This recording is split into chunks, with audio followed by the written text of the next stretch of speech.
Sejarah Kerajaan Bugis Sopeng berdasarkan Lontara Attorilong. Pada zaman dahulu, raja yang pindah ke Galigo bermukim di Sewo dan Gattareng. Setelah keturunan raja itu musnah akibat perang, maka ditinggalkanlah Sewo dan Gattareng. Kemudian orang pindah bermukim di Sopeng. Orang yang berasal dari Sewo dinamakan orang Soperiaja, sedangkan orang yang berasal dari Gattareng dinamakan orang Soperilau. Dengan demikian, menjadilah 60 Matoa atau raja kecil di Soperiaja dengan Soperilau. Akan tetapi, orang Sopeng membagi dua dirinya atau membagi dua daerahnya. Salotungo, Loloe, Kuba, Panicco, Tagalay, Riatasalo, Mangkutu, Macile, Batuwatu, dan Akapeng masuk Soperilau.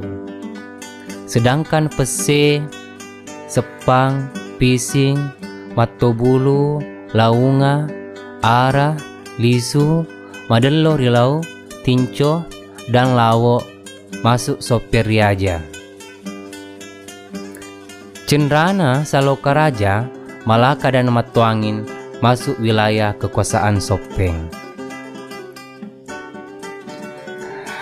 Daerah-daerah pengikut itulah mereka duai, sehingga menjadi 7 susunlah orang Sopeng itu, yang menyebabkan tidak ada lagi yang memerintahnya. Yang dipertuan ketika itu ialah raja yang pindah ke Galigo. Pada waktu itu, hanya Matoa yang 60 itulah yang mengurus negeri. Maka menjadi manurunglah peta di Sengkanyili. Hal itu diketahui oleh Matoa Tinco dan Jenam Pise, hingga para Matoa pengikut Soperiaja, Matoa Botto, Matoa Ujung, dan Matoa Bila berkata, ada to manurung di Sengkanyili. Tetapi Matoa Bila, Matoa Botto, dan Matoa Ujung pun berkata, baiknya kita memberitahukan masyarakat Sopeng dan Salotungo. Disepakatilah masyarakat Soperiaja memanggilnya. Setelah itu datanglah Matoa Soperilau. Kata Matoa Soperiaja, ada to manurung di Sengkanyili. Bagaimana pendapatmu? Matoa Soperilau menjawab, baiklah kita pergi memperkenalkan diri. Semoga beliau bersedia kita angkat menjadi raja supaya beliau melindungi Tematipake. Sesudah itu, ke-60 Matoa itu pergi menemui Tomanurung. Kata Matoa Ujung, Matoa Bila, dan Matoa Botto, kami datang menghadap Tuan, karena kami ingin dikasihani. Janganlah Tuan berbuat jahat. Engkaulah yang kami pertuan untuk melindungi Tematipake dengan seilas-ilasnya. Engkaulah yang membawa kami dekat dan jauh. Walaupun pada suatu saat kami disumpahkan sesuatu yang kamu tidak senangi, kami juga tidak menyenanginya. Kata Tomanurung di Sengkanyili, tidakkah engkau menyeleweng dan hianat? Sepakatlah ke-60 Matoa itu dengan Puatta di Sengkanyili.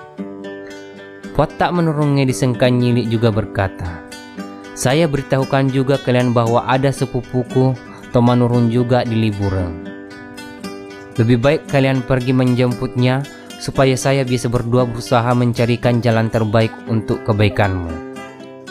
Itulah yang kalian angkat menjadi raja di Soperiaja. Mupakatlah kalian, kemudian kami pergi kemari. Setelah itu, ke-60 Matoa itu pergi ke Libureng. Sesampai di Libureng, yaitu tempat yang disebutkan Tomanurung tadi, ditemuilah Tomanurung itu sedang duduk di kunci tempat penjelmaannya. Kata Matoa Ujung, Matoa Botto, dan Matoa Bila, adapun maksud kedatangan kami Tuan, ialah sudilah kiranya Tuan bersedia mengasihani kami. Janganlah Tuan berbuat jahat, supaya engkaulah yang kami angkat menjadi raja. Engkaulah yang menjaga atau memerintah Tematipake. Engkaulah yang membina Tematipake, dan Engkaulah Raja kami sekarang dan yang akan datang. Walaupun pada suatu saat Engkau disumpahkan sesuatu yang Engkau tidak senangi, kami juga tidak menyenanginya." Tumanurung itu berkata di dalam biliknya, "Apakah kalian tidak akan mengkhianat dan tidak ragu-ragu?" Akhirnya tercapailah suatu mufakat antara mereka. Itulah yang disebut pokok perjanjian antara orang Sopeng dengan raja hingga keturunan Datuk Sopeng dan masyarakat Sopeng. Begitulah asal mulanya sehingga dua Datuk Ri Sopeng. Pada waktu peta menurungnya berdua belum mempunyai anak, Matua Boto, Matua Ujung, dan Matua Bila sebagai pemegang pokok perjanjian itu. Dan ke-60 matua itu menyepakati berita-berita yang masuk maupun berita-berita yang keluar Sopeng. Tetapi setelah peta menurungnya berdua di Sopeng mempunyai anak dan cucu, datanglah inang pengasuh dan pembantu atau padanreng. Diangkatlah menjadi datu anak cucunya. Itulah yang disepakati Datuk Ujung. Entah perbuatan itu di dalam dan perbuatan keluar Sopeng, entah berita di dalam maupun berita keluar Sopeng. Apalagi Datuk karena dialah atau beliaulah yang kita jadikan raja. Latem mama lah namanya, Tumanurungnya disengkanyi. Ia pergi ke Supa memperistrikan Wek Mampu. Lahirlah La Marancina. La Marancina memperistrikan Wek Kawa. Kemudian lahirlah Bombang. Dialah yang menjadi datuk di Supa. Lahirlah Lambak yang menjadi datuk di Soperiaja. Lambaklah pergi mengawini Wek Timang, ratu di Balusu. Kemudian lahirlah Wek Teke Wanua. Wek Teke Wanua, datuk di Soperiaja. Beliaulah yang mempunyai kekuasaan di Supa. Beliau membagi dua Malebae dan memotong Malampee. Wek Teke Wanua menjadi datuk di Supa dalam usia muda. Beliau bersuamikan La Temapeo Dil Liwere. Anaknya 7 orang. Anaknya yang sulung bernama Lawame. Ia memisahkan Bila. Ia yang pertama Mangepa atau pembantu di Sopeng. Adik Lawame yang pertama bernama La Makanengah. Beliaulah datuk di Soperiaja.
Rampir